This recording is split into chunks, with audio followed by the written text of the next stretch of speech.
ये जो पढ़ाया जहां तक वो याद कर लिया क्या? परावर्तन में क्या होता था? माध्यम में परिवर्तन नहीं होता था, तरंगदैर्घ्य में नहीं होता था, प्रकाश के वेग में नहीं होता था, लेकिन आवृत्ति में किसी में भी नहीं होता था। क्यों क्यों नहीं होता था? क्योंकि माध्यम चेंज नहीं होता। तो परावर्तन में माध्यम में परिवर्तन नहीं होता। ठीक है। अच्छा, परावर्तन में आपतन कोण और परावर्तन कोण का मान बराबर होता है। ठीक है, आई इक्वल टू क्या होता है? आर होता है। बस मेन बात तो ये। तरंग देरी, आवृत्ति, ये सब पढ़ाई थी आपको। खतों के निशान लाल रंग के क्यों बनाते हैं? क्योंकि लाल के क्या गुण है? लैम्डा, मैक्सिमम वेग, मैक्सिमम विचलन, मिनिमम। याद है? ठीक है। और वॉयलेट के लिए तीन बातें क्या क्या थी? लैम्डा, मिनिमम वेग, मिनिमम और विचलन। वेलोसिटी मैक्सिमम कहाँ से आ गई रे? हाँ ठीक है, विचलन क्या है इसका? मैक्सिमम। ठीक है, ये याद है सब? चलिए अब देखिए अपवर्तन में क्या होता है, ढंग से समझना। परावर्तन कौन करता है? दर्पण परावर्तन करता है क्या? पहले आपने ये तो लिया था, दर्पण की सतह ली थी, प्रकाश आया था तो इधर आएगा क्या? वापस उसी माध्यम में चला जाता था, क्योंकि ये पॉलिश है, इसको इधर आने से रोकती है। और कौन सी घटना करती है? परावर्तन। अब अपन लेते हैं इस बार जल की सतह। जल की सतह,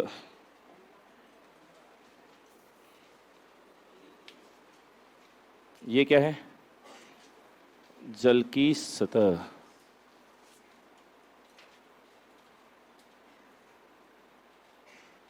जल की सतह, ये पानी भरा हुआ भैया। सतह के लंबवत कोई भी काल्पनिक रेखा क्या कहलाती है? अभिलंब कहलाती है। नॉर्मल कहते हैं ना।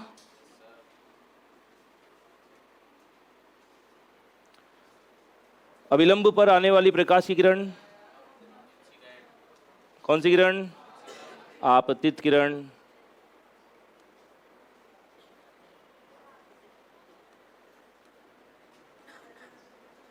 आपतित किरण।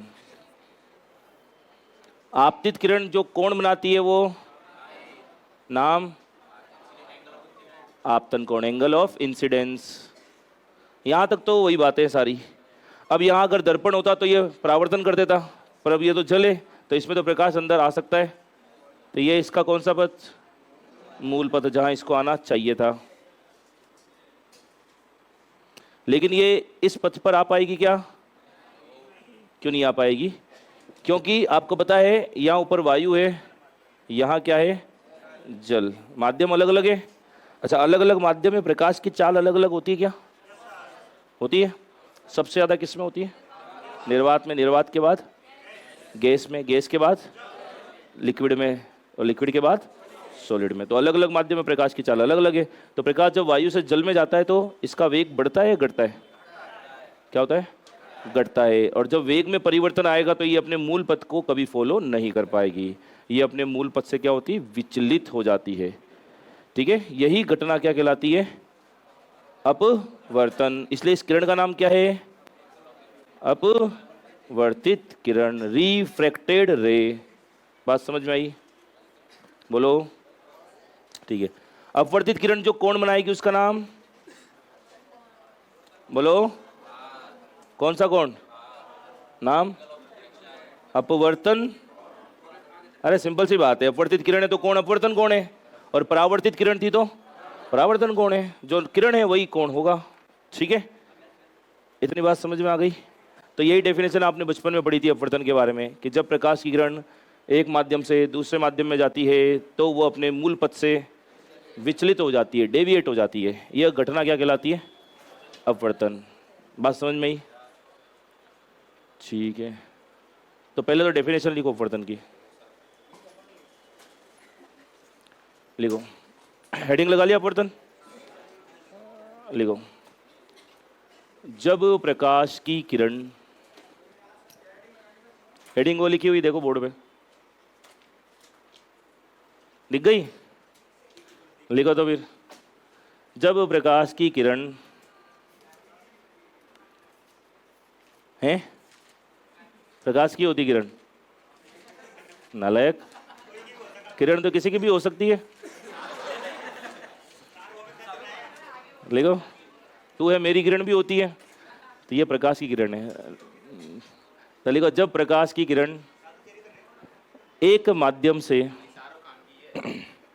लिख लिख, जब प्रकाश की किरण एक माध्यम से दूसरे माध्यम में, एक माध्यम से दूसरे माध्यम में प्रवेश करती है, प्रवेश करती है, तो यह अपने मूल पथ से, तो यह अपने मूल पथ से क्या हो जाती है? विचलित, डेविएट हो जाती है, विचलित हो जाती है, विचलित हो जाती है। यह घटना क्या कहलाती है? अपवर्तन कहलाती है। ठीक है, अब डायग्राम बनाओ। यूं क्यों और चेंज कैसे करेगा इस पे बता? यूं की यूं बनानी पड़ेगी ना।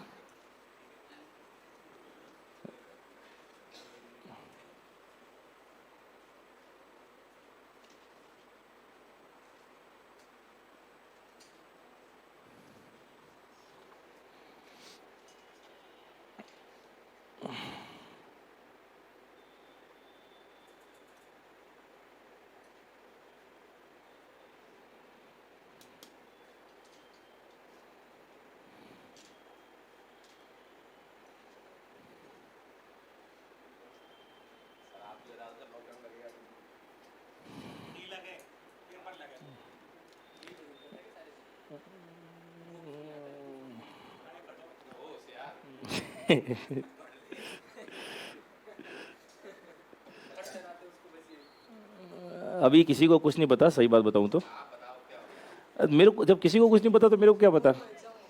मन की बातें हैं। अब मैं कह दूं नहीं लगेगा, फिर क्या हो जाएगा?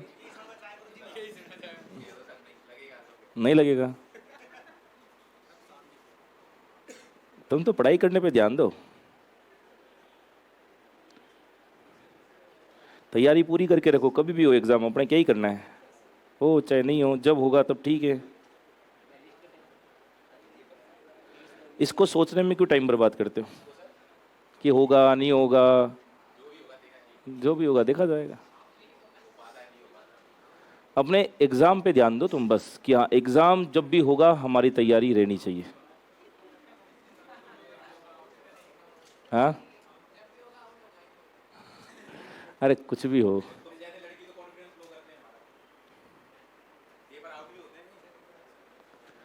तू पढ़ ले। अब तक तो नहीं हुए थे ना, फिर कौन सा तीर मार लिया?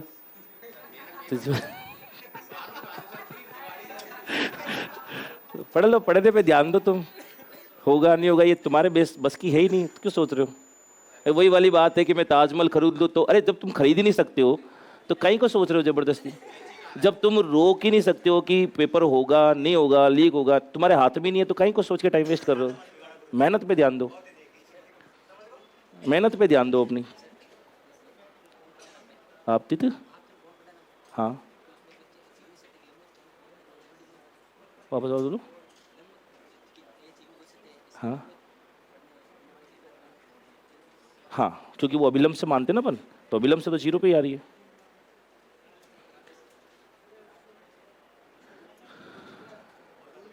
बन गया ये? चलो अब काम की बात सुनो आगे की। अब इसके अंदर आएंगे दो वर्ड।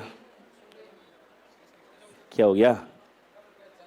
चलने दो ना पंखा, क्या करोगे पंखा बंद करके? 30 डिग्री चल रहा है टेम्परेचर। सर्दी सुबह और शाम की है, बस बहुत है इतनी। अब इधर देखो, अपवर्तन की घटना में क्या क्या होता है? अपवर्तन की घटना में सबसे पहला पॉइंट, माध्यम में परिवर्तन। बताओ होता है कि नहीं होता? दिख रहा है साफ साफ हमें? एक माध्यम से दूसरे माध्यम में जा रही है प्रकाश की किरण, माध्यम में परिवर्तन होता है। ठीक है, तो माध्यम बदलेगा तो प्रकाश के वेग में परिवर्तन, प्रकाश के वेग में परिवर्तन भी होता है। ठीक, और प्रकाश का वेग आपको पता है डिपेंड करता था तरंग दैर्ध्य पे, जिसका तरंग दैर्ध्य जितना ज़्यादा उसका वेग उतना ही ज़्यादा। तो किस रंग का वेग सबसे ज़्यादा था? लाल का। लाल का सबसे ज़्यादा क्यों था? तरंग दैर्ध्य ज़्यादा है, v बराबर n लेमडा या v समानुपाती लेमडा, पढ़ाया था आपको। जिसका लेमडा ज़्यादा उसका वेग ज़्यादा।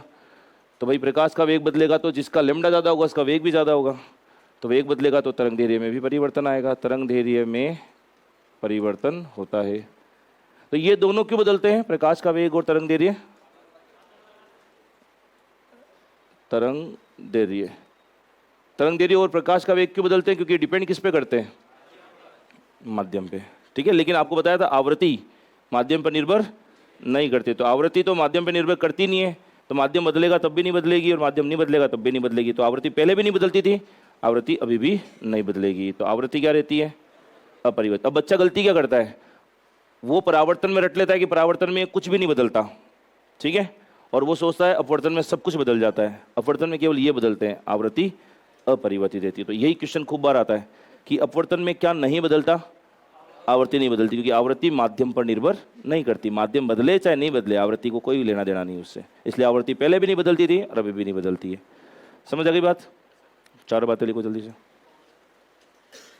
ये पूछे जाते हैं अपवर्तन के बारे में कौन सा कथन सत्य है, इन चारों में से कौन सा कथन सत्य है? चारों ही सत्य है, ठीक है ना, लिख लो।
आवृत्ति किसी पे निर्भर नहीं करती।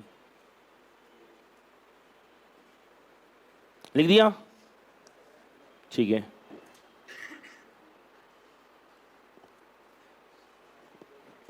क्योंकि आवृत्ति का फॉर्मूला आपने लिखा था न्यू बराबर या एफ बराबर 1/t, केवल आवर्तकाल समय पे निर्भर करती है और इन सब किसी पे निर्भर नहीं करती, इसलिए वो चेंज नहीं होती। जबकि v था जो v बराबर n लेमडा था, तो लेमडा भी डिपेंड करता था वेग, ठीक है। e बराबर hc बाई लेमडा, एनर्जी भी फ्रीक्वेंसी और लेमडा पे निर्भर करती है, ये नहीं करती, ठीक है। अब देखो इस अपवर्तन में आप दो वर्ड और पढ़ते हो, एक तो सघन माध्यम, एक विरल माध्यम, सुना है?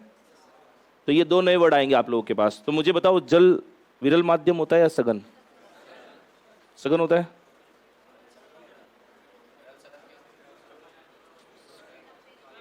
कंपैरिजन, मुद्दे की बात है कंपैरिजन, जरूरी नहीं है जल सघन माध्यम हो, ठीक है ना। ये वही क्वेश्चन एक तरह से जैसे मैंने पूछा आपको कि भाई 40 kg वाला मोटा है पतला, अब आप कहोगे 40 तो सर पतला ही है, मैं कह दूँ क्यों पतला है, बाजू में तो 20 kg वाला खड़ा है, तो इसकी तुलना में तो ये मोटा है ना।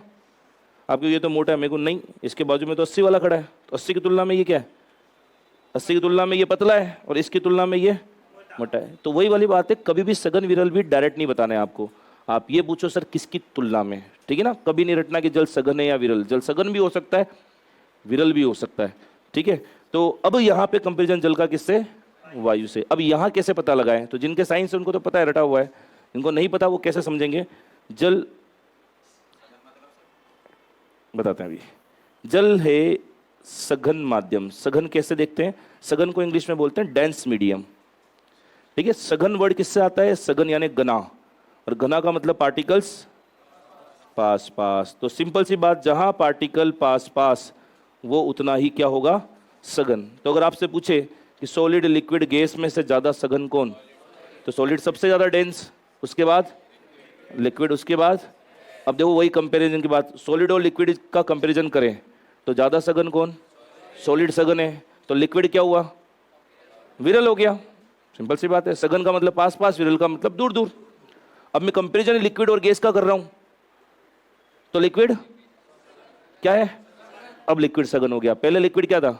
विरल। तो वही वाली बात है, रटना नहीं है, समझना है। ठीक है ना, समझ आई बात? अब इसका देखो, जल का कंपैरिजन किससे? वायु से। तो जहां पार्टिकल पास पास वो होता है सघन, तो दोनों में से पार्टिकल पास पास कहाँ होते हैं? जल में। इसलिए जल क्या हो गया? सघन। और वायु क्या हुई? विरल को क्या बोलोगे इंग्लिश में? Rare medium. ठीक है, अरे समझ आया क्या? तो जल और वायु में जल क्या है? सघन है। लेकिन अगर मैं कांच और जल बोलता तो कांच सघन होता, क्योंकि कांच सॉलिड है और जल लिक्विड है, तो लिक्विड विरल हो जाता। समझ आ गई बात? बिल्कुल अच्छे से। अगर मैंने पूछा कांच और वायु, कांच सघन है, वायु विरल है, बहुत इजी कॉन्सेप्ट है। क्लियर?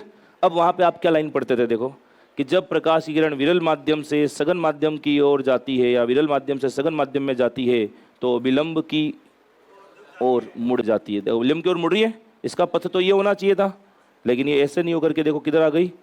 अविलंब के पास आ गई। पढ़ा ये स्टेटमेंट? तो जब वहाँ आता है अपवर्तन में कौन सी घटना सत्य है, कौन सा कथन सत्य है कि जब प्रकाश की किरण विरल से सघन की ओर आती है तो अविलंब की ओर झुक जाती है या विलंब की ओर मुड़ जाती है। कारण? विरल से सघन में आया तो उससे क्या हुआ? प्रकाश के वेग में परिवर्तन हुआ। तो कमी हुई या वृद्धि हुई? प्रकाश के वेग में कमी होती है तो कम होता है, इसलिए झुक जाता है, इसलिए यह विलंब की ओर मुड़ जाता है। अब तक तो रटा था कि मुड़ जाती है, अब कारण भी समझ में आया क्यों मुड़ती है, क्योंकि वेग में क्या आती है? कमी। ऐसे ही इसका उल्टा स्टेटमेंट पढ़ोगे, ये वाला, प्रकाश कहाँ से कहाँ जा रहा है? तो पथ तो ये होना चाहिए था, अब किधर जाएगा ये? इधर या इधर? पहला या दूसरा?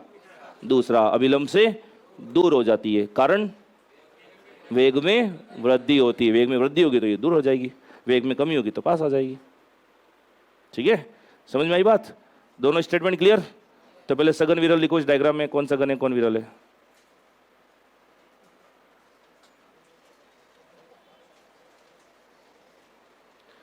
सघन विरल लिखो जल्दी से।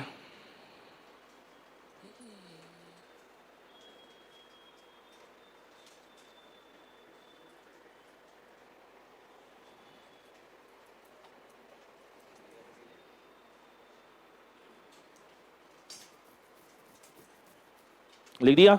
स्टेटमेंट लिखो, लिखो। जब प्रकाश की किरण, जब प्रकाश की किरण, बोर्ड पे देख के बताओ कहां से कहां जा रही है? विरल माध्यम से, विरल माध्यम से, वो लिखा बोर्ड पे, विरल का मतलब रेयर मीडियम से, विरल माध्यम से सघन माध्यम में जाती है, सघन माध्यम में प्रवेश करती है, सघन माध्यम में प्रवेश करती है तो क्या होता है? अभिलंब की ओर मुड़ जाती है। तो अभिलंब की ओर मुड़ जाती है, बेंड्स टुवार्ड्स नॉर्मल, नॉर्मल की तरफ बेंड हो जाती है। ठीक है, नोट नंबर 2 लिखो। इसका उल्टा करो स्टेटमेंट, बताओ पहले क्या लिखोगे? सघन माध्यम से विरल की ओर जाती है तो अभिलंब से दूर हट जाती है। अच्छा पहले इसका कारण भी लिख लो ना ब्रैकेट में, कि अभिलंब की ओर झुक जाती है, कारण क्या लिखोगे? वेग में कमी के कारण, परिवर्तन नहीं कमी, परिवर्तन दोनों केस में हो रहा है। ब्रैकेट में लिख दो वेग में कमी के कारण, वेग में कमी के कारण। अब दूसरा स्टेटमेंट लिख लो इसका उल्टा करके, वेलोसिटी। इसका उल्टा करके दूसरा स्टेटमेंट लिखो,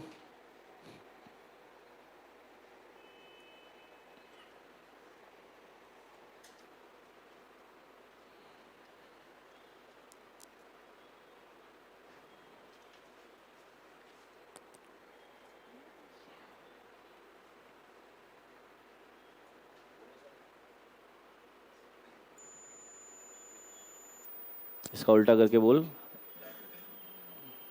लिख लोगे ना तो तुम्हें याद हो जाएगी ये बात, क्या क्या लिखना है, क्या समझना है।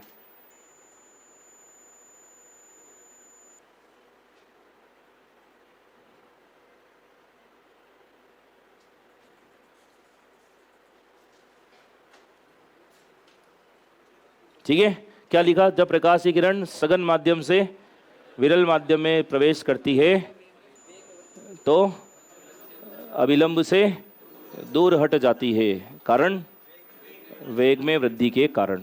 ठीक है, दो स्टेटमेंट क्लियर? कोई डाउट? ठीक, ठीक, लिखो उदाहरण लिखो। अच्छा उदाहरण नहीं, पहले लिखेंगे एक नोट और। वहां पे परावर्तन में आई और आर क्या होता था? बराबर होता था क्या? यहां आई और आर बराबर होगा क्या? आई और आर कभी भी बराबर नहीं होगा। ठीक है, तो लिख देना आई क्या है यहां पे?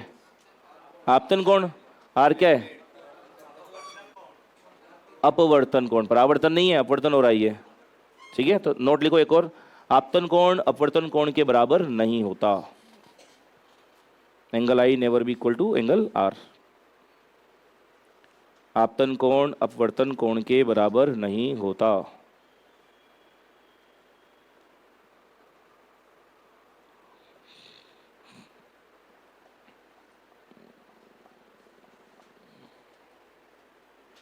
अब डिपेंड करता है बड़ा होता है या छोटा होता है आई। ये डिपेंड करेगा प्रकाश कहां से कहां जा रहा है। अभी प्रकाश विरल से सघन में आ रहा है, तो देख के बताओ आई और आर में क्या संबंध है? आई बड़ा है, आर छोटा है। और इसका उल्टा हो जाता तो प्रकाश सघन से विरल में जाता तो आई छोटा होता, आर बड़ा होता, क्योंकि वो दूर जाता विलंब से, तो आर बढ़ जाता उस समय। आई क्या समझ में? अरे नहीं आई। अब ये आई है, आप मैथ्स का एक रूल जानते हो, ये कोण और ये कोण क्या होते हैं? समान होते हैं क्या? और इनको क्या कहा जाता है? वर्टिकली ऑपोजिट, शीर्षाभिमुख कोण। सुना है? तो ये तब बराबर होता जब ये सीधा निकल जाता, तो ये और ये बराबर हो जाता। पर ये सीधा तो कभी निकल ही नहीं सकता, सीधा नहीं निकल सकता। तो अब आपको पता है ये मुड़ रहा है, तो वैसी बात है ये बड़ा है तो ये छोटा है, क्योंकि ये मुड़ करके कहाँ आ गया? इसके पास आ गया। तो इस केस में आई बड़ा है और आर छोटा है। लेकिन अगर केस ऐसा होता ये जा रहा है ये मूल पथ, तो ये तो दूर हटेगा, तो आई और आर में से कौन बड़ा होता? तो भाई आई बड़ा होगा, आर बड़ा होगा, ये डिपेंड किस पे करेगा? माध्यम पे, कि प्रकाश किस माध्यम से किस माध्यम में गया है। तो आपको वो नहीं रटना, आपको तो वो ध्यान रखना कि बराबर नहीं होता। ठीक है, अब कोई पूछे बड़ा होगा या ज्यादा होगा तो वो देगा कंडीशन कि प्रकाश कहां से कहां जा रहा है। नहीं तो आप पूछोगे कंडीशन सर ये बताओ प्रकाश कहां से कहां जा रहा है, विरल से सघन जा रहा है या सघन से विरल जा रहा है। ठीक है, चलो उदाहरण लिखो। किसके उदाहरण? अपवर्तन के उदाहरण। ठीक है, तो 7-8 घिसे पिटे एग्जाम्पल है जो खूब बार एग्जाम में आते हैं, आपने पढ़े भी होंगे। सबसे पहला एग्जाम्पल जो सबसे कॉमन एग्जाम्पल है, तारों का टिमटिमाना। सुना है? लिखो। पूछता है तारों का टिमटिमाना कौन सी घटना का उदाहरण है? सीधे सीधे आते हैं क्वेश्चन, ये याद रखना एग्जाम्पल। लिखो तारों का टिमटिमाना। टिमटिमाना, ट्विंकलिंग ऑफ स्टार्स। ठीक है,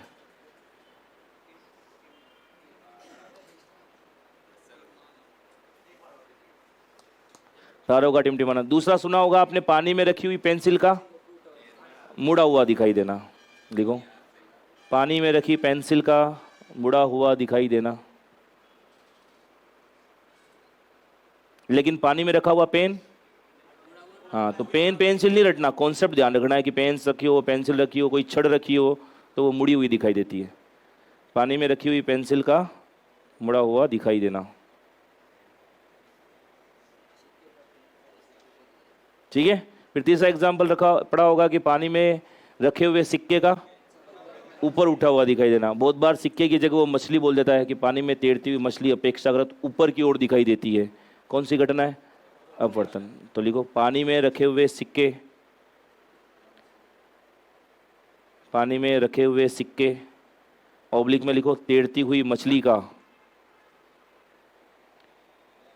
तैरती हुई मछली का अपेक्षाकृत ऊपर की ओर दिखाई देना। अपेक्षाकृत ऊपर की ओर दिखाई देना।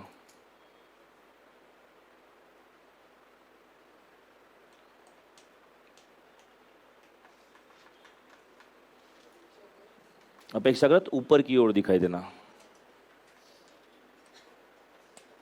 सेम कॉन्सेप्ट पूछता है कि पानी से भरा हुआ कुआं आपको कैसा दिखाई देता है? कम गहरा दिखाई देता है। खाली कुआं तो एग्जैक्ट गहरा ही दिखाएगा, पर भरा हुआ कुआं होगा तो ऐसा लगेगा कि उसमें पेंदा ऊपर है, वो कम गहरा है। तो पानी से भरा हुआ कुआं, पानी से भरा हुआ कुआं कम गहरा दिखाई देना।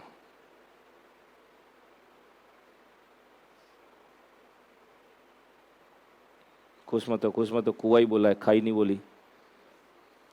पानी से भरा हुआ कुआं कम गहरा दिखाई देना,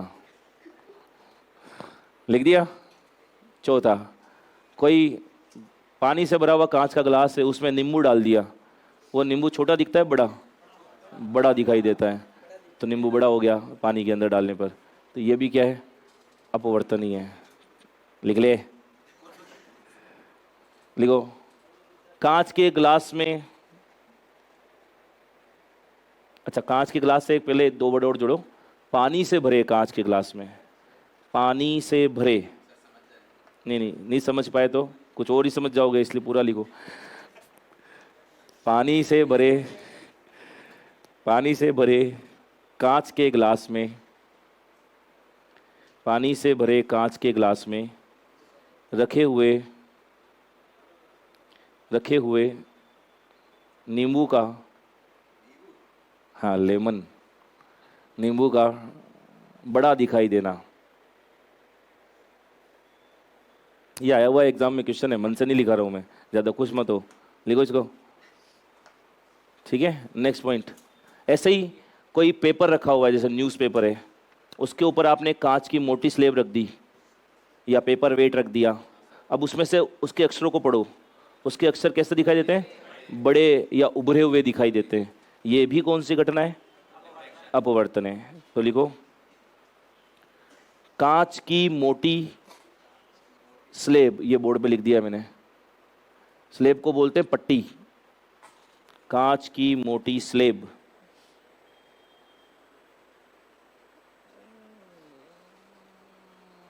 स्लेब, ल लिखना, ट क्यों लिख रहा है? हाँ स्लेब। कांच की मोटी स्लेब के नीचे रखे, के नीचे रखे न्यूज़पेपर, न्यूज़पेपर को न्यूज़पेपर लिख लो, अखबार लिख दो, कुछ भी लिख दो। न्यूज़पेपर पर लिखे हुए, न्यूज़पेपर पर लिखे हुए अक्षरों का, लिखे हुए अक्षरों का मोटा व उभरा हुआ दिखाई देना, मोटा व उभरा हुआ दिखाई देना।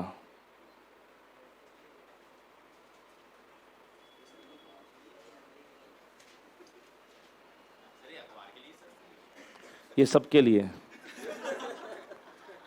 रजिस्टर के लिए भी है, कॉपी के लिए भी है, ठीक है, सबका मतलब ये है।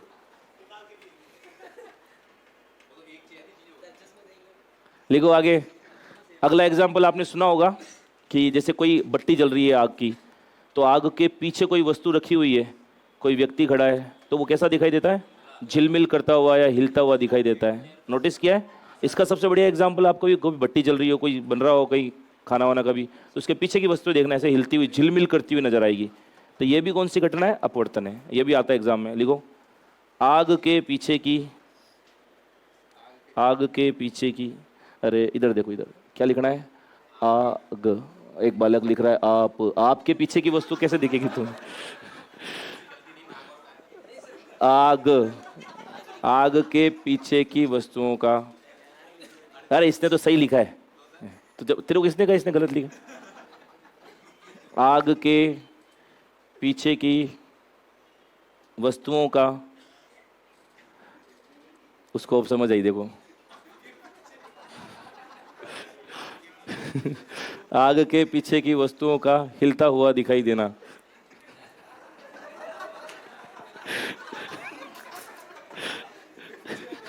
यही बैठ तू, पीछे सबको नहीं पढ़ने देगा। यहाँ तो 2-4 को नहीं पढ़ने दे रहा, पीछे सबको नहीं पढ़ने देगा तू।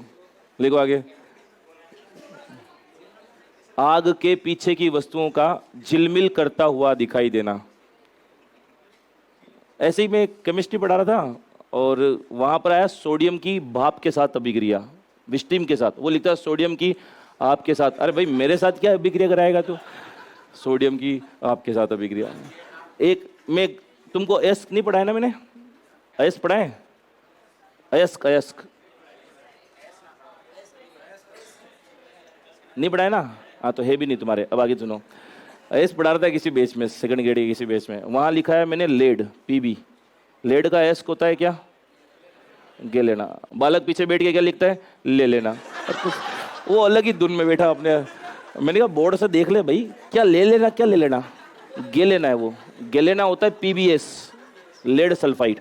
और वो मर्जी से कुछ ही लिखे जा रहा। तो इतनी कलाकारी भी नहीं करनी है।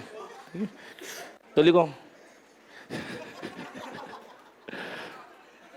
अरे बाद में आके पूछा कि सर ये अजीब सा नहीं लग रहा है? मैंने कहा नालायक, लिखा तो तेने अजीब सा है, मेरे को क्या अजीब सा है? मेरे को क्या पता पीछे बैठ के वो क्या लिख रहा है? मैं तो ज्यादा यहाँ तक की कॉपी देख सकता हूँ, इस 2 लाइन तक की कॉपी देखता हूँ। हाँ तेरे को दिख गया सब जगह है। तो अब हमको क्या पता पीछे बैठ के क्या लिख रहा है? वो बाहर आकर के पूछे कि सर ये थोड़ा सा अजीब सा नहीं लग रहा क्या? अरे मैंने कहा लिखा तो तेने खुद ने अजीब सा है। फिर ऐसे ही बायो पढ़ा रहा था एक बार एक बेच में, लेवल 1 का बेच था। वहाँ पढ़ा रहा था जीन। अनुवांशिकी पढ़ाई है तुम्हें?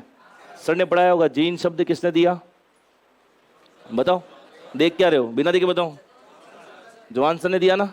मैंने बोला जीन शब्द जोहानसन ने दिया। पीछे वाला बालक बैठ के क्या लिखता है? जीन शब्द किसने दिया? चौहान सर ने दिया। अब बाहर आके पूछे सर ये चौहान सर कौन? मेरे कहा भाई चौहान सर कब लिखा है मैंने? फिर देखा तो वो ऐसी कलाकारी कर रखी। अब चौहान सर नई खोज कर दी उसने। ऐसे खोज होती धीरे धीरे। तो आप तो नहीं करते हो ऐसा? हाँ पढ़ लिए तुम तो। केमिस्ट्री में तो फैल जाते हो तुम, बायो में तो लौट जाओगे तुम, इसलिए नहीं पढ़ा रहा मैं। लिखो।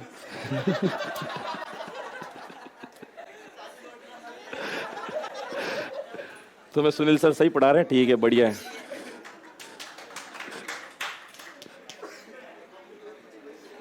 चलो आगे लिखो। कितने एग्जाम्पल हो गए? 7। 8वां सुनो। 8वां सबसे इंपॉर्टेंट लगाओ, वेरी वेरी इंपॉर्टेंट। आपने देखा होगा सूर्योदय होता है उसके पहले ही आप तक प्रकाश पहुंच जाता है और सूर्यास्त होने के कुछ समय बाद तक भी उजाला दिखाई देता है। तो ये भी कौन सी घटना है? अपवर्तन। तो लिखो सूर्योदय के क्या हो गया? कौन सा?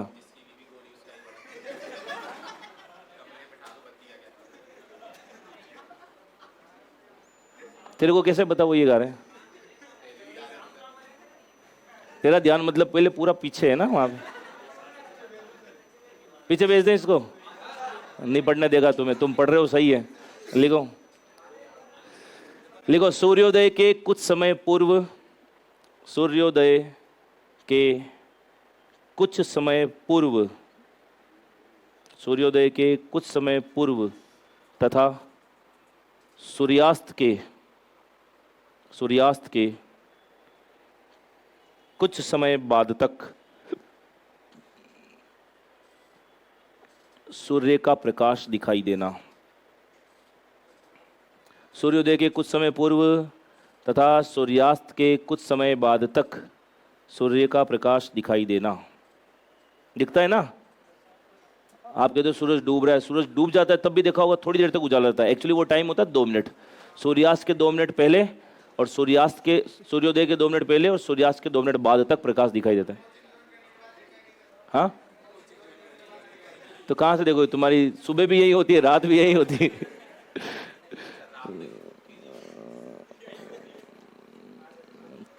जिंदगी भर के लिए उजाला देखना है तो कुछ अंधेरी रातें गुजार लो, जिंदगी भर उजाला रहेगा। तो आने दो, वक्त आएगा।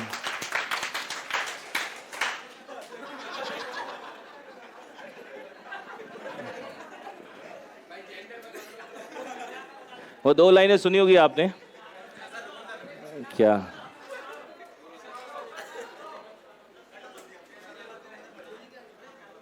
आपने सुना होगा बंद कर दे इसको।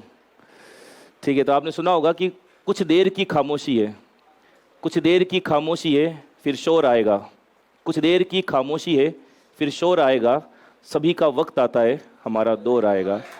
तो आएगा, कुछ अंधेरी रातें निकाल लो, आने वाला सवेरा आपका होगा, लेकिन उसके लिए मेहनत करनी पड़ेगी रातों में। ठीक है, रातों में तो खैर सभी करते हैं, आपको पढ़ने में करनी है ताकि आपका जो दिन हो वो उजालेदार हो।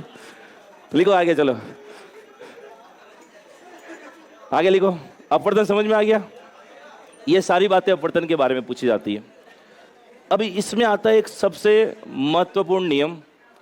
कौन सा नियम? स्नेल का नियम। लगाओ हेडिंग, स्नेल का नियम।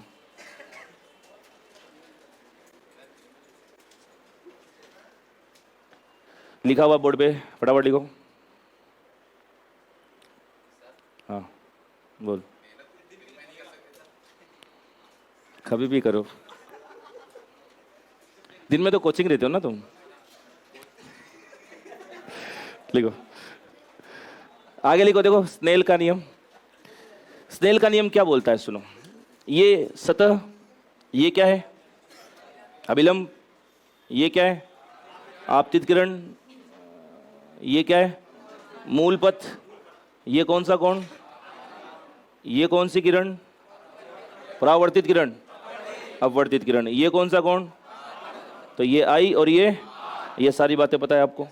ठीक, अब वो क्या बोलता है स्नेल का नियम कि आपतन कोण यानी आई, आपतन कोण की ज्या, ज्या का मतलब होता है साइन, और कोज्या का मतलब होता है कोसाइन। ठीक है, जिसको कोस कहते हो। तो ये क्या बोलता है? आपतन कोण की ज्या व अपवर्तन कोण की क्या? कोज्या। नाले को दोनों ज्या ही है, कोज्या तो समझाने के लिए बताया था, दोनों ही ज्या ही है। आपतन कोण की ज्या, अपवर्तन कोण की ज्या, दोनों का अनुपात क्या रहता है? कांस्टेंट, नियत रहता है, जो किसके बराबर होता है? म्यू के बराबर होता है। क्या बोलते हैं इसको? म्यू। ठीक है, म्याऊ नहीं है, म्यू। क्या बोलना है? म्यू। म्यू का मतलब होता है अपवर्तनांक। इसको क्या कहते हैं इंग्लिश में? Refractive index. ठीक है, तो स्नेल का नियम क्या बोलता है? आपतन कोण की ज्या और अपवर्तन कोण की ज्या यानी साइन आई और साइन आर का अनुपात क्या होता है? नियत, जो किसके बराबर होता है? म्यू, अपवर्तनांक के बराबर होता है। अब अपवर्तनांक क्या है वो आगे पढ़ेंगे इसके बाद। इतनी बात क्लियर? तो डायरेक्ट पूछ लेता बहुत बार कि स्नेल का नियम क्या है, तो ये है। तो लिखो स्नेल का नियम, लिखो। लिखो आपतन कोण की, आपतन कोण की ज्या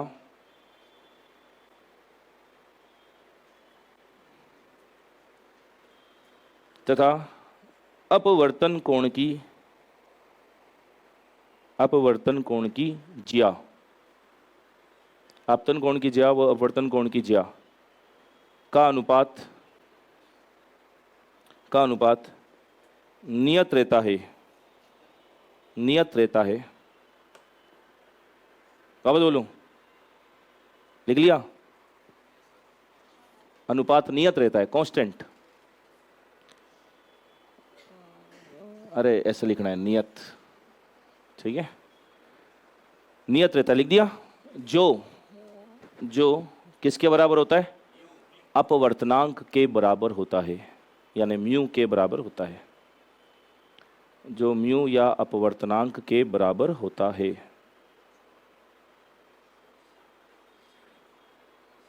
लिख दिया?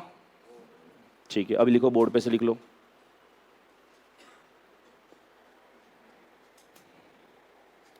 क्योंकि जब पेपर का अच्छा लेवल आएगा तो वो न्यूमेरिकल इस पे से पूछेगा आपको, अपवर्तनांक पे। कैसे पूछेगा अभी डिस्कस करते हैं।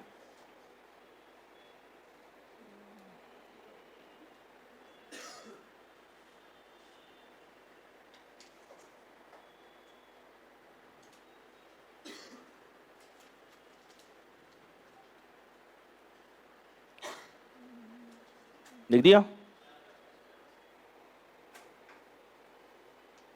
चलो आगे हेडिंग लगाओ, अपवर्तनांक।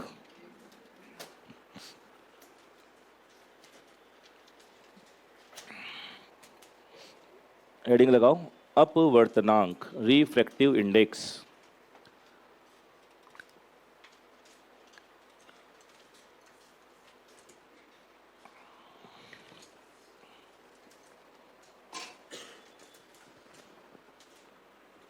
लिखा? चलिए, क्या होता है समझो।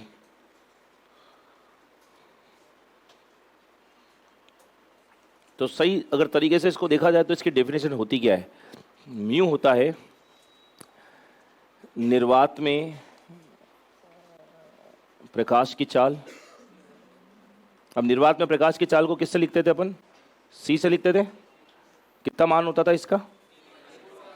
3 × 10⁸ मीटर पर सेकेंड अपॉन माध्यम में प्रकाश की चाल, यानी v, और माध्यम मतलब मीडियम। ठीक है, तो म्यू बराबर क्या फॉर्मूला आया? C/v। क्लियर है? तो इधर देख के बताओ मुझे, डेफिनेशन क्या होती है अपवर्तनांक की? अपवर्तनांक क्या है? कि निर्वात में प्रकाश की चाल व किसी माध्यम में प्रकाश की चाल का अनुपात क्या कहलाता है? अपवर्तनांक कहलाता है। या यूं भी बोल सकते हैं कि अपवर्तनांक दो माध्यमों में प्रकाश की चाल का अनुपात है। दो बातें क्लियर? स्टेटमेंट पूछ लेता है बहुत बार। सबसे बढ़िया क्वेश्चन पूछता है कि म्यू की यूनिट क्या है, म्यू का मात्रक क्या होगा? मीटर होगा, मीटर पर सेकंड होगा, मीटर पर सेकंड स्क्वायर होगा, क्या होगा? दिमाग लगा के बताओ, बताओ। मात्रकहीन होगा। क्यों? चाल का मात्रक मीटर पर सेकंड, चाल का मात्रक मीटर पर सेकंड कट जाएगा तो कोई मात्रक नहीं आएगा। तो म्यू एक मात्रकहीन राशि है। क्लियर? लिखो डेफिनेशन, लिखो पहले म्यू की। लिखो, निर्वात में प्रकाश की चाल, निर्वात में प्रकाश की चाल तथा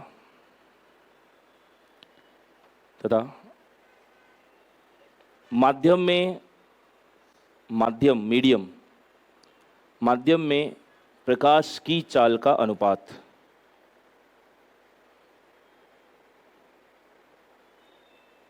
अपवर्तनांक कहलाता है। अपवर्तनांक कहलाता है। ठीक है, और करके लिखो दूसरी डेफिनेशन, OR। ठीक है, और देखो अपवर्तनांक, अपवर्तनांक दो माध्यमों में, दो माध्यमों में प्रकाश की चाल का, प्रकाश की चाल का क्या है? अनुपात है। ठीक है, और ये कॉपी कर लो बोर्ड पे से। अनुपात है।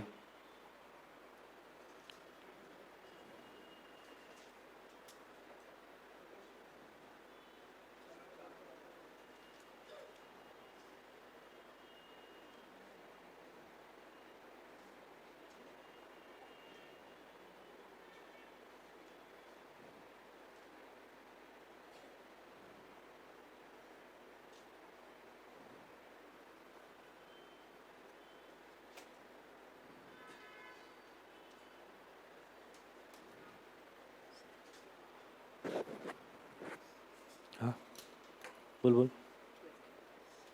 क्या कह रहा है?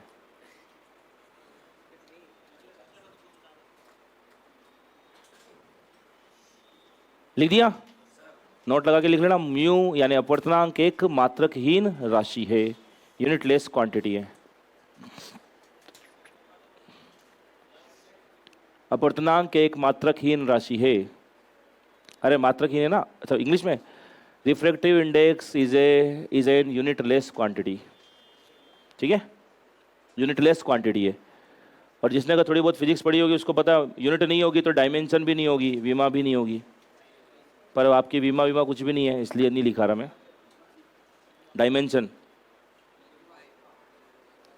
तो यूनिटलेस क्वांटिटी है। ठीक है, लिख दिया? चलो अब इसके ऊपर क्वेश्चन कैसे आता है अब ढंग से समझना। अब पहले आपको इसको लिखना आना चाहिए। देखो म्यू का मतलब क्या है? अपवर्तनांक। म्यू टू का मतलब, म्यू टू नहीं, म्यू वन का मतलब क्या है? इसका मतलब है पहले माध्यम का क्या? अपवर्तनांक। ठीक है। और इसके बाद जो संख्या लिखी होती है जैसे 2, इसका मतलब क्या होता है? दूसरे माध्यम के सापेक्ष। सापेक्ष को बोलते हैं रेस्पेक्ट, विद रेस्पेक्ट टू। तो इंग्लिश में कैसे बोलेंगे? Refractive index of 1 with respect to 2। ठीक है। और हिंदी वाले क्या ध्यान रखना है? पहले माध्यम का अपवर्तनांक किसके सापेक्ष? जो पहले लिखा है उसका अपवर्तनांक होगा और जो बाद में लिखा है उसके सापेक्ष होगा। ठीक है। अरे बोलो। तो इसको आपको पूरे को बोलना कैसे है? पहले माध्यम का अपवर्तनांक दूसरे माध्यम के सापेक्ष। ठीक है। दूसरे माध्यम के सापेक्ष। ऐसे ही अब इसे इसको बताओ, इसको क्या बोलोगे? दूसरे माध्यम का अपवर्तनांक पहले माध्यम के सापेक्ष। ये लिखना आया कि नहीं आया? क्योंकि वहाँ एग्जाम में ये लिख के नहीं देगा, वहाँ एग्जाम में ये लैंग्वेज देगा। दूसरे माध्यम का अपवर्तनांक पहले माध्यम के सापेक्ष ज्ञात करो। तो जब तक आपको ये लिखना नहीं आएगा तब तक आपसे क्वेश्चन सोल्व नहीं होगा। ये लिखना आ गया, पढ़ना आ गया। जो सबसे फर्स्ट नंबर लिखा होता है उसका अपवर्तनांक होता है। सिंपल सी बात है, आप ऐसे रटो मत, रटोगे तो कंफ्यूज हो जाओगे। जैसे V1 लिखा है तो किसका वेग है? पहले का या दूसरे का? पहले का वेग है। और V2 लिखा है तो दूसरे का है। तो आप इसको एक साथ मत पढ़ो, आप ऐसे पढ़ो कि μ1 2 है, इसको पढ़ो ही मत, पहले इसको पढ़ो कि किसका अपवर्तनांक? पहले का अपवर्तनांक किसके सापेक्ष? दूसरे के सापेक्ष। ठीक है। ऐसे ही अगर μ21 दे रखा है तो इसको पढ़ो ही मत, पहले इसको पढ़ो। दूसरे का अपवर्तनांक किसके सापेक्ष? पहले के सापेक्ष। ऐसे ही म्यू ग्लास एयर, क्या मतलब है? ग्लास का अपवर्तनांक किसके सापेक्ष? एयर के साथ। वहाँ ये आता है क्वेश्चन कि कांच का अपवर्तनांक हवा के सापेक्ष ज्ञात करो, कांच का अपवर्तनांक जल के सापेक्ष ज्ञात करो, ऐसे पूछता है एग्जाम में। ठीक है। लिखो इन दोनों बातों को, फिर इनके ऊपर न्यूमेरिकल करेंगे।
क्या नाम है इसका?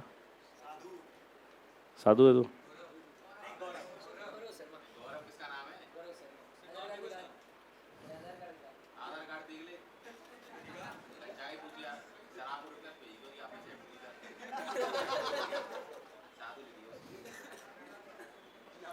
लिख दिया?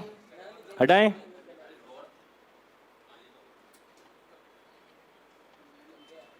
बोलो। चलो, लिखना आ गया ये। अब इसको और कैसे आपको लिखना है देखो। जैसे आपके पास लिखा हुआ है μ1 2, क्या मतलब है इसका? पहले का अपवर्तनांक दूसरे के सापेक्ष। इसी को ऐसे भी लिख सकते हैं, इसका मतलब पहले का अपवर्तनांक। अब दूसरे के सापेक्ष दो यहाँ लिख दोगे तो एक ही बात हो गई। तो इसका दूसरा तरीका क्या होता है? आगे लिख दो, तो इसका मतलब भी वही है। ठीक है, समझ आ गई बात? अब इधर देखो, इसको कैसे लिखेंगे। जैसे आपको कहते हैं कि पहले का वेग दूसरे के सापेक्ष ज्ञात करो, तो पहले का वेग दूसरे के सापेक्ष, तो इसका मतलब यही तो है। तो ऐसे ही सेम इसका मतलब क्या? μ1 2, पहले का अपवर्तनांक किसके सापेक्ष? दूसरे के सापेक्ष। ठीक है, जो पहले लिखा है उसको ऊपर लिखना है, जो बाद में लिखा है उसको नीचे लिखना है, क्योंकि पहले का है ना, और किसके सापेक्ष है? दूसरे के, तो दूसरा नीचे ही तो आएगा। बात आ गई समझ में?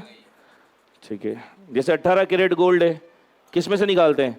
24 में। तो 24 के सापेक्ष तो निकालते, तो 24 नीचे ही आएगा। तो जिसके सापेक्ष होता है वो कहाँ आता है?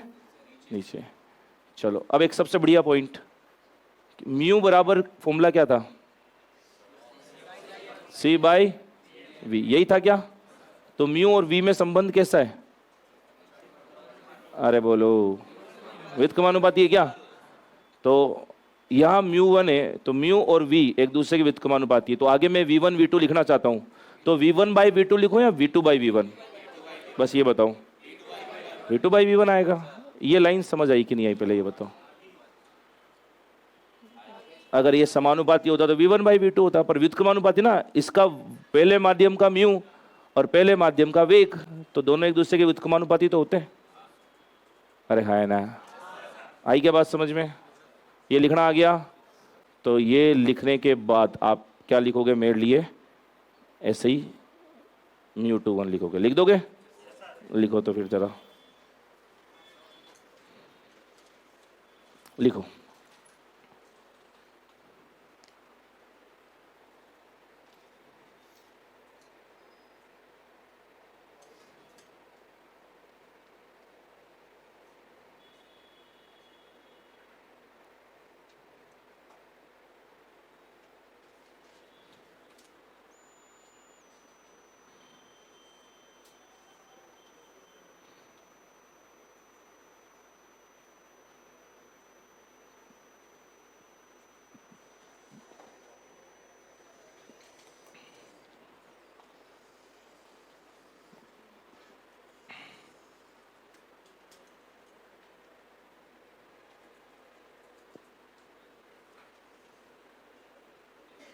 लिख लिए?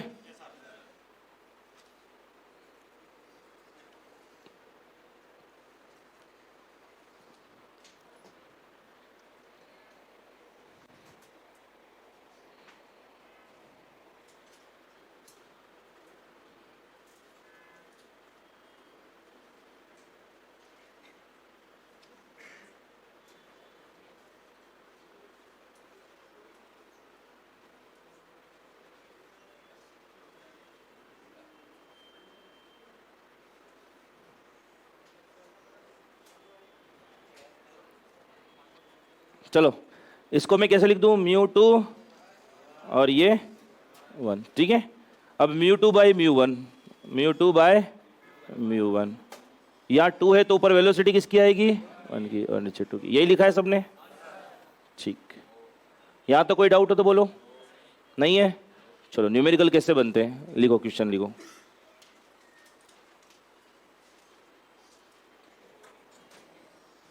क्वेश्चन लिख रहा हूं, यदि वायु में प्रकाश की चाल, मतलब v एयर दे दी ना, 3 × 10⁸ मीटर पर सेकंड, वह जल में प्रकाश की चाल, तो किससे लिखेंगे? v वाटर 2 × 10⁸ मीटर पर सेकंड है।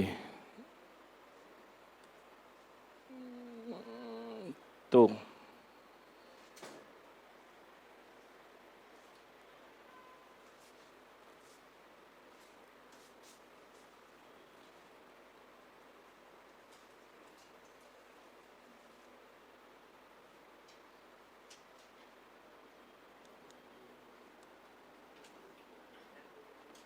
वायु का अपवर्तनांक,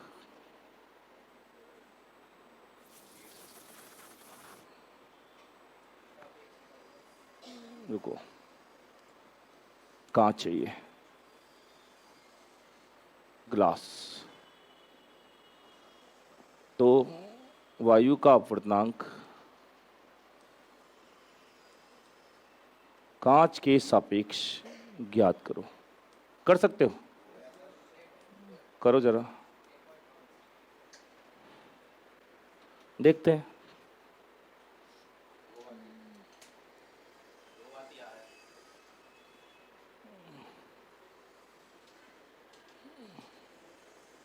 दो बाई तीन को सोल्व कर कितना होता है? सोल्व कर उसको।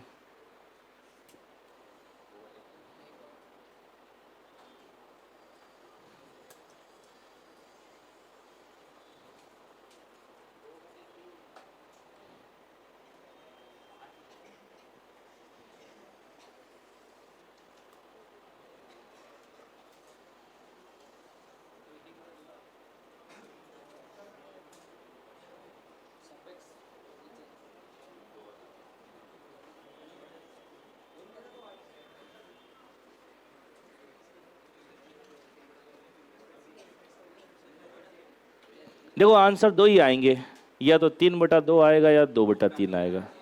मुद्दे की बात यह है। अब अगर ढंग से समझ के लिखोगे तो आंसर सही आएगा, वरना जो भी आप निकालोगे वहाँ ऑप्शन में होगा। 3/2 निकाला 1.5 वो भी ऑप्शन में है, और 2/3 0.6 निकाला होगा वो भी ऑप्शन में रहेगा। 100% दो ऑप्शन रहेंगे, और गलती आप यही करके आओगे। चलो कितने जनों का 0.6 2/3 आया? हाथ खड़े करो। कितने जनों का आ गया? हाथ नीचे करो। 1.5 कितने जनों का आया? 3/2। आधे जनों का इतना आ गया। देखो ये गलती तभी होगी जब आपने दिमाग नहीं लगाया होगा। पहले तो ये लिखना आना चाहिए आपको। क्या पूछा है, इसको कैसे लिखते हैं? क्या लिखा है? म्यू। दो ही तरीके, या तो म्यू ए जी होगा या म्यू जी ए होगा। जिसने 0.6 निकाला उसने म्यू ए जी लिखा है, जिसने 1.5 निकाला उसने म्यू जी ए लिखा है। दो में से तीसरा कोई ऑप्शन आएगा ही नहीं इसके अंदर। कौन सा वाला सही है? पहला वाला गलत है। क्या बोला है? म्यू अपवर्तनांक, ठीक है, वायु का अपवर्तनांक, ठीक है, कांच के सापेक्ष ज्ञात करो, ठीक है। वायु का अपवर्तनांक ए, किसके सापेक्ष? कांच के। ये सही है, ये सही है, ठीक है। वायु का अपवर्तनांक कांच के सापेक्ष ज्ञात करो, ये सही है, ये गलत है। ये बात क्लियर? वायु का अपवर्तनांक चाहिए ना, तो म्यू एयर किसके सापेक्ष? कांच के सापेक्ष, तो म्यू जी, ठीक है। अब ये निकालना है कुल मिला के आपको, तो अब इसको एक ही लिख देते मिटा करके, ताकि आपको ध्यान रहे। वो तो ऐसे लिखा था ताकि आपको ध्यान रहे कि कैसे लिखना है। ये लिखा है। अब इसका सॉल्यूशन नहीं करना आता है क्या आपको? म्यू ए जी को कैसे लिखते हैं? म्यू ए बटा, इसमें कोई दिक्कत? अच्छा, अब म्यू ए और म्यू जी तो दे नहीं रखा आपको, लेकिन वेलोसिटी दे रखी है। तो आगे वेलोसिटी ऊपर किसकी आएगी? जी, ग्लास की। और ये दोनों दे दिया आपको। अरे है ना, ग्लास की कितनी दी है? 2 × 10⁸ और एयर की कितनी दी है? 3 × 10⁸। 2/3 आएगा आंसर। 2/3 0. ये कितने जनों का था? वेरी गुड, ये आना चाहिए आंसर। समझ आ गया? कोई डाउट? बस यही वर्ड्स का खेल है। अगर वर्ड्स आपने सही नहीं लिखे ना तो गलत हो जाएगा मामला। लिख लो इसको एक बार ढंग से, फिर मैं दूसरा क्वेश्चन लिखाता हूं आपको।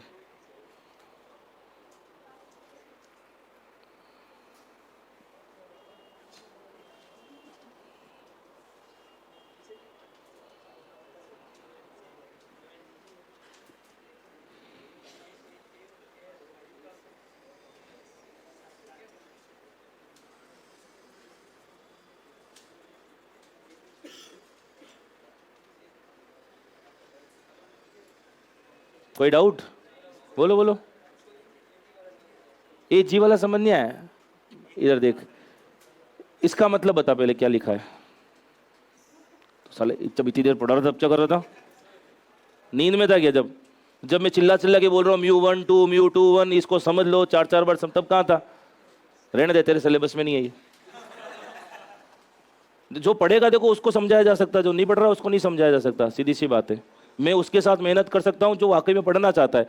जब चिल्ला चिल्ला के बोल रहा हूं कि समझ आ गया, हाँ आ गया, 4 बार लिख के समझा दिया, μ1 2 लिख दिया, μ2 1 लिख दिया, उसके बाद जब सारा टॉपिक खत्म हो गया, अब तुम कह रहे हो कि वो कैसे आया? इतनी देर नींद में थे? कुछ नहीं, आगे लिखो तुम। पढ़ने वालों के लिए मेहनत कर सकते हैं हम, जो क्लास में मेंटली प्रेजेंट नहीं है उसका क्या कर सकता है आदमी। स्पीड में बढ़ा रहा हूँ क्या मैं, इतना धीरे स्पीड बढ़ा रहा हूँ, 4-4 बार पूछ पूछ के बढ़ा रहा हूँ। ये पढ़ लो, उसको उस टाइम उसको सीरियसनेस पता नहीं थी, उसको सोचा कि हाँ रट लेंगे हो जाएगा काम खत्म, उसको पता ही नहीं इस पे क्वेश्चन क्या आ रहा है। इस तब मैंने कहा कि क्वेश्चन ये आएगा तब उसके कि नहीं समझना तो जरूरी है, तो फिर क्वेश्चन नहीं होगा, तब नींद उड़ रही है कि नहीं अब समझें इसको। तो जब मैं समझाता हूँ तभी समझ लिया करो ना, क्योंकि एक एक चीज़ इंपॉर्टेंट है, इसलिए इतना टाइम दे रहा हूँ मैं इस टॉपिक पे, क्योंकि टॉपिक एक ही फिजिक्स का और 100% क्वेश्चन आएगा इसके ऊपर, वरना फिजिक्स में है ही नहीं टॉपिक कोई आपका। और ऐसा हो ही नहीं सकता कि फिजिक्स में से क्वेश्चन नहीं दे। फिजिक्स में से क्वेश्चन देगा और अधीनस्थ बोर्ड पूछ रहा है तो 99% चांस है अच्छा क्वेश्चन देगा तो न्यूमेरिकल पूछेगा। थ्योरेटिकल तो तुम कोई भी करी आएगा, तारों का टिमटिमाना क्या पढ़ते रहे, 5वीं क्लास का बच्चा भी पढ़ के कर देगा, लिखा हुआ साफ साफ। आपको अधीनस्थ बोर्ड पूछेगा तो ये लेवल पूछेगा, ध्यान रखना। पेपर उठा के देखो LDC के पटवार के, पसीना उतर जाएगा तुम्हारा, इतना जबरदस्त लेवल पूछ रहा है वो। तो आना चाहिए, जिसपे मैं कहूँ ना कि ये समझ में आना जरूरी है, तो आना चाहिए आपको वो समझ में। भले 2 बार नहीं 3री बार पूछो उस टाइम आपकी, सर एक बार वापस समझा दो, क्योंकि वो चीज़ बोर्ड पे होती है तो उस टाइम समझना आसान होता है। अब जब आप उस टॉपिक को छोड़ के आगे बढ़ जाते हो तो समझना बहुत मुश्किल है उस चीज़ को। आगे अगला क्वेश्चन लिखो। यदि यदि जल का अपवर्तनांक 1.3, यदि जल का अपवर्तनांक 1.33 तथा कांच का अपवर्तनांक 1.52 है, यदि जल का अपवर्तनांक 1.33 तथा कांच का अपवर्तनांक 1.52 है, तो पानी के सापेक्ष कांच का अपवर्तनांक ज्ञात करो।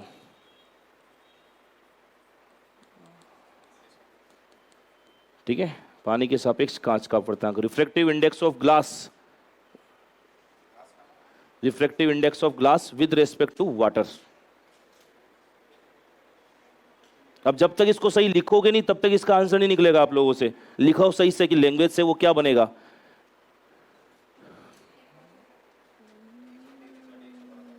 वन पॉइंट ये लिखा हुआ है, पानी के सापेक्ष कांच का अपवर्तनांक ज्ञात करो। सही से लिखना तभी सही आंसर आएगा, और बोलना मत आंसर, जिससे पूछो वही बताना।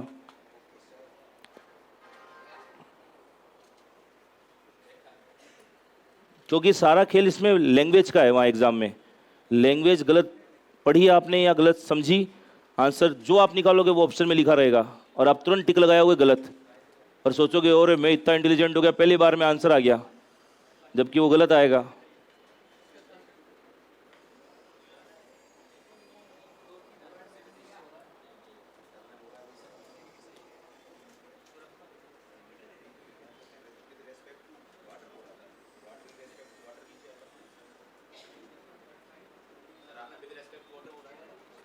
मैंने इंग्लिश में बोला है refractive index of glass with respect to water. आगे आंसर। अब वही वाली बात समझ में आ गई होगी, या तो 1.3 डिवाइड बाय 1.5 आ रहा होगा या इसका उल्टा आ रहा होगा, दोनों में से एक ही सही है। अब वो तब सही होगा जब आपको ये लिखना सही आएगा। लिख पहले सही लिया, क्या पूछा है, चलो बताओ क्या पूछा है, म्यू GW या म्यू WG। तो पढ़ो ढंग से, पानी के सापेक्ष, सापेक्ष नहीं, पहले तो देखना है पानी सापेक्ष किसका ज्ञात करना है, कांच का। तो म्यू कांच, कांच यानी ग्लास, कांच का अपवर्तनांक हो गया। अब पूरा पढ़ो किसके सापेक्ष, पानी के सापेक्ष, पानी मतलब म्यू GW, ये सही है। ठीक है, अब म्यू GW लिखना आ गया आपको, तो इसको सोल्व करना आता ही है। क्या लिखेंगे, mu G mu W। Mu G कितना है 1.33, म्यू W क्या है, कितना आ रहा है, म्यू G ग्लास, अच्छा ग्लास के लिए 1.5 है ना, हाँ वो ग्लास 1.52 और वाटर 1.33। ओके टाइम, इनकी यही तो है क्लास, कहीं और थोड़ी है, कहीं और जाएंगे, इनकी क्लास यही है ना। कितना आ रही है, 1 पॉइंट समथिंग, 1.14, चलो जो भी आएगा, लगभग 1.14 आया क्या समझ में? 1.14 की यूनिट क्या लगाऊं? कोई यूनिट नहीं, क्योंकि म्यू है, और म्यू की यूनिट तो आएगी नहीं क्योंकि कट जाएगा, दोनों चाल है, मात्रकहीन आएगा। अब बताओ ये 1.14 कितने जनों का आया था? आ गया था? आना चाहिए भैया, देखो बहुत बढ़िया क्वेश्चन है ये, वहाँ एग्जाम में आपको आना चाहिए। अपन एक एक क्वेश्चन पे मेहनत करेंगे तब वहाँ पे सोल्व होएंगे आपसे, ठीक है? हाँ तो 1.52 तो ही तो लिखा है मैंने, देख 1.52 तो लिखा है, वेलोसिटी नहीं, म्यू लिखा है ना। चलो अगला क्वेश्चन लिखो एक और, ये सही करना। लिखो, यदि प्रकाश का वेग, यदि प्रकाश का वेग हवा में डाटा यही है, ये लिखो, ये लिखा हुआ, यदि प्रकाश का वेग हवा में 3 × 10⁸ मीटर पर सेकंड, 3 × 10⁸ मीटर पर सेकंड,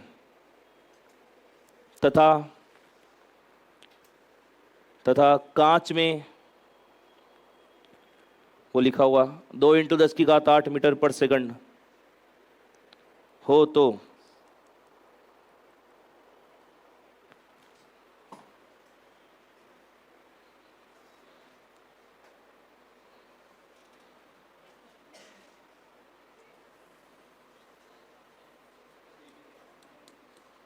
कांच का अपवर्तनांक वायु के सापेक्ष ज्ञात करो। कर सकते हो? करो जरा।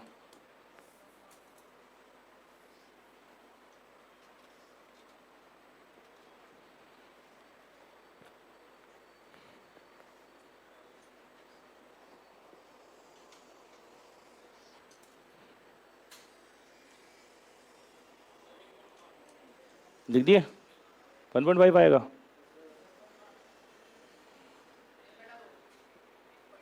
हाँ वो 1.5 तो है।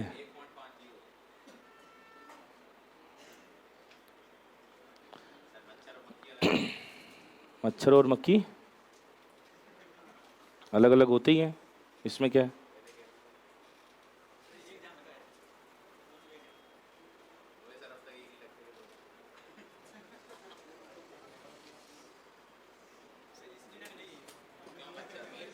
मक्खी मच्छर एक ही होते हैं। घोड़ा गधा अलग अलग होता है, एक ही होता है घोड़ा और गधा। कांच का अपवर्तनांक क्या लिखेंगे? म्यू जी, ग्लास किसके सापेक्ष? एयर के सापेक्ष। तो क्या आएगा? म्यू जी बटा म्यू ए। वेग दे रखा है तो वेग ऊपर किसका आएगा? एयर का। नीचे आएगा ग्लास का।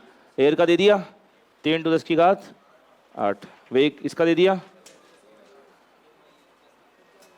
कितना हुआ? ठीक है, आगे लिखो। बाकी ये भी टाइम, कहीं और थोड़ी जाना, यही ना क्लास, यही है तो फिर क्यों बग रहे हो? लिखो आगे। आ गया? तो फिर कहाँ खो गया था बीच में? सॉरी की बात नहीं है, सॉरी नहीं बोलेगा तब भी चलेगा, मुझे कोई नुकसान नहीं है, लेकिन प्रेजेंस ऑफ माइंड क्लास में रखो, ठीक है? और तेरे को वही पूछना चाहिए था कि सर एक बार वापस रिपीट करो, क्यों नहीं पूछा? पूछ ले, कोई दिक्कत नहीं, पूछने के लिए कोई मना नहीं है, 2 बार नहीं 3 बार समझा दूंगा, लेकिन खुद के अंदर होना चाहिए कि नहीं सर मुझे सीखना है, मेरा एक क्वेश्चन सही होना चाहिए सर, वो वाली बात होनी चाहिए। चलो आगे समझो। अब कुछ अपवर्तनांक आपको डायरेक्ट याद रखने हैं। देखो, म्यू निर्वात का कितना होता है? 1। म्यू हवा का 1.0003। म्यू जल का 1.33। म्यू कांच का 1.52। म्यू एल्कोहल का 1.5। ये एटलीस्ट 4 तो म्यू याद होने चाहिए आपको। देखो ये डायरेक्ट याद रखने आपको।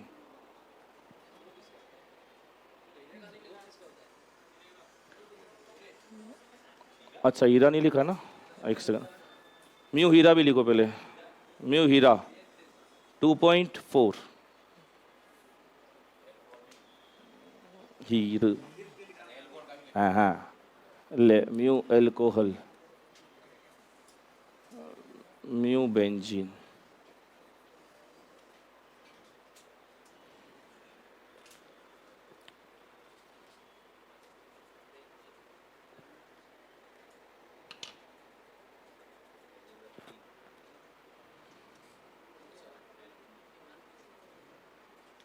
लिख दिया। इसका 1.50 होता है, इसका 1.36 होता है। ये लिखो। इसमें इन चार का आपको, चार नहीं, ये 5 तो हर हाल में याद रखना ही रखना, ठीक है। अब देखो आपने एक बात रटी थी, ये इतने काम नहीं आएंगे, लिख लेना बस, इनको याद हो तो ठीक है, नहीं तो कोई दिक्कत नहीं है। इसको मैं हटा देता हूं, लिख लिया ना। ये काम की बात सुनो, देखो काम की बात ये है कि आपने एक चीज रटी है कि प्रकाश की चाल का क्रम याद है क्या आपको? क्या है? निर्वात में सबसे ज्यादा, फिर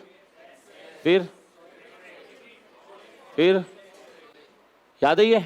तो ये अपन ने रटा था कि भैया ये क्रम याद रखना। अपन ने इसको ऐसे समझा था कि भैया जहाँ पे बाधा सबसे कम होगी वहाँ प्रकाश का वेग सबसे ज़्यादा, फिर उससे कम, फिर उससे कम, यहाँ बाधा सबसे ज़्यादा तो यहाँ प्रकाश का वेग सबसे कम। एक्चुअली उसका रीजन यहाँ से आता है, अपवर्तनांक से, ठीक है। साइंटिफिकली वो तो याद करने का तरीका था। साइंटिफिकली कैसे आता है? म्यू का फॉर्मूला क्या बताया था? C/V। इसका मतलब क्या है? Vm, V माध्यम, तो mu inversely proportional to V माध्यम है क्या? मतलब क्या है? इसको मैं ऐसे लिख दूं, V ऐसे लिख देता हूं, Vm inversely proportional to mu. एक ही तो बात है, ये दोनों एक दूसरे के व्युत्क्रमानुपाती है। तो इससे क्या क्या बात समझ में आई कि म्यू बढ़ेगा तो माध्यम में प्रकाश का वेग कम होगा। म्यू बढ़ रहा है क्या ऊपर से नीचे?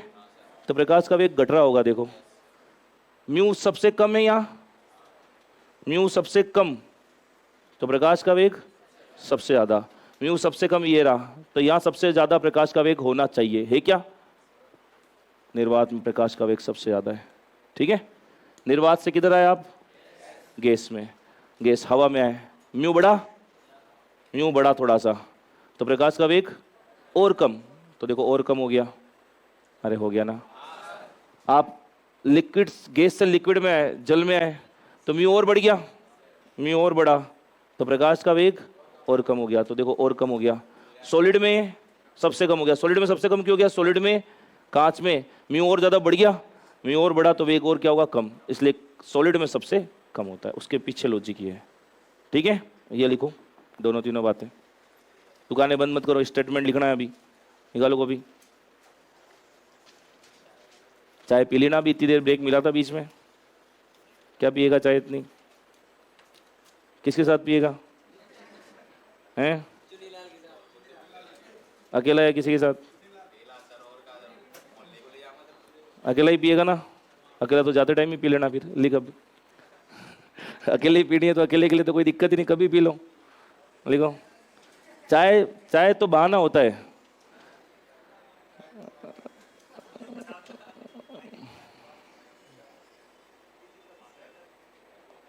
चाय कोई काम नहीं आती।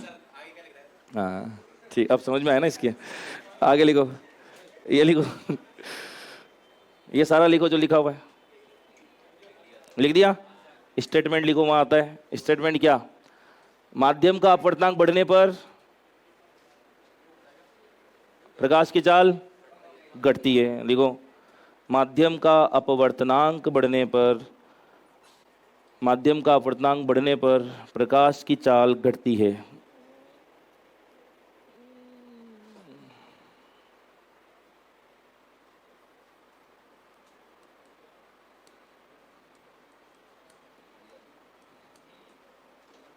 तो एक्चुअली होता क्या है? म्यू अगर अधिक होता है तो सघनता, डेंसिटी क्या हो जाती है? प्रकाशिक सघनता क्या हो जाती है? बढ़ जाती है, और सघनता बढ़ेगी, पार्टिकल पास पास में आएंगे तो प्रकाश का वेग क्या हो जाएगा, बोलो, कम हो जाएगा। तो चाल क्या हो जाएगी, कम हो जाएगी। ठीक है, ऐसे ही म्यू अगर क्या होगा, कम होगा, तो सघनता कम होगी, सघनता कम तो माध्यम क्या हो जाएगा, अरे माध्यम नहीं बढ़ता नालायक, माध्यम विरल होगा, माध्यम विरल होगा, और माध्यम विरल होगा तो पार्टिकल दूर दूर हो गए, प्रकाश आसानी से गुजर जाएगा, यानी चाल क्या हो जाएगी, बढ़ जाएगी। तो सबसे अच्छा क्वेश्चन यहां से बनता है, स्टेटमेंट देता है कैसे कि अपवर्तनांक कम होने पर माध्यम सघन होता है, सही है गलत है, गलत है। अपवर्तनांक कम होने पर माध्यम विरल होता है, और विरल होगा तो पार्टिकल दूर दूर होंगे तो प्रकाश आसानी से चला जाएगा, तो वेग बढ़ जाएगा। समझ में आई, सबसे इंपॉर्टेंट लाइन ये है।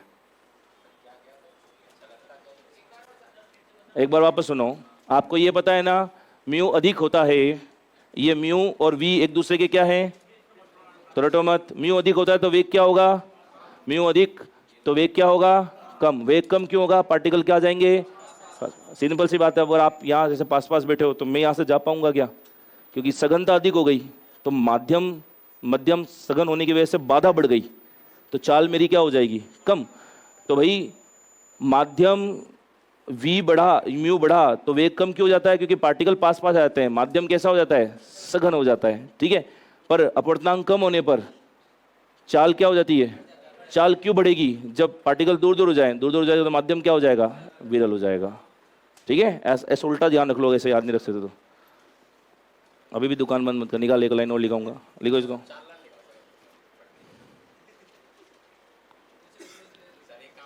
नहीं लिखो।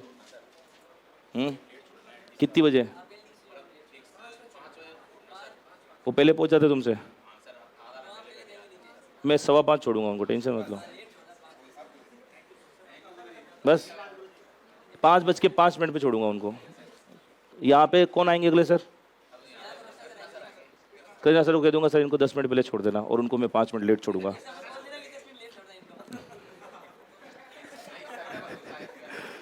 तो तुम्हें 10-15 मिनट गैप मिल जाएगा, आराम से जाके बैठ जाना, वहाँ बैठना ही तो वहाँ जाके, कोई बात नहीं।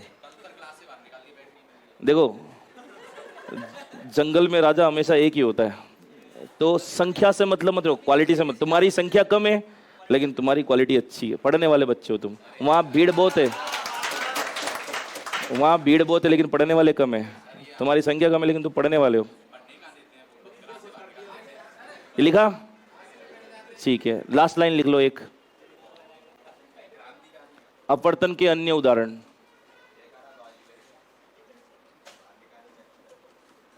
अपवर्तन के अन्य उदाहरण, 2 उदाहरण और याद रखने जो अब इसके बाद पढ़ेंगे अपवर्तन के बाद। एक तो अपन पढ़ेंगे पूर्ण आंतरिक परावर्तन, सबसे इंपॉर्टेंट टॉपिक, इंग्लिश में क्या कहते हैं, TIR, टोटल इंटरनल रिफ्लेक्शन, और एक वर्ण विक्षेपण जिसमें इंद्रधनुष पढ़ोगे आप, ये भी खूब बार पूछता है। इंग्लिश में क्या कहेंगे, कलर डिस्पर्शन। ठीक है, बाकी बातें कल पढ़ेंगे यहाँ से। किसकी, तुम्हारे देखो 15 मिनट का पूर्णांतिक परावर्तन है, 15 मिनट का ये, आधा घंटे का तो ये है, यहाँ खत्म हो जाएगा ये। इसके बाद पढ़ेंगे मिरर और लेंस। मिरर और लेंस टोटल मिला के 2 घंटे का है, टोटल हो गए 3 घंटे। 15 मिनट का है लेंस की क्षमता, 3.25 घंटे, और 15-20 मिनट के नेत्र दोष, निकटदर्शी दोष, दूरदर्शी दोष, मतलब मोटे मोटे रूप से 4-4.5 घंटे मान लो, 5 मान लो। और कोई दुख दर्द तुम्हारे रह जाएगा सर ये भी डिस्कस कर लेते हैं, तो 4-5 घंटे मान लो। ठीक है, ओके, थैंक यू।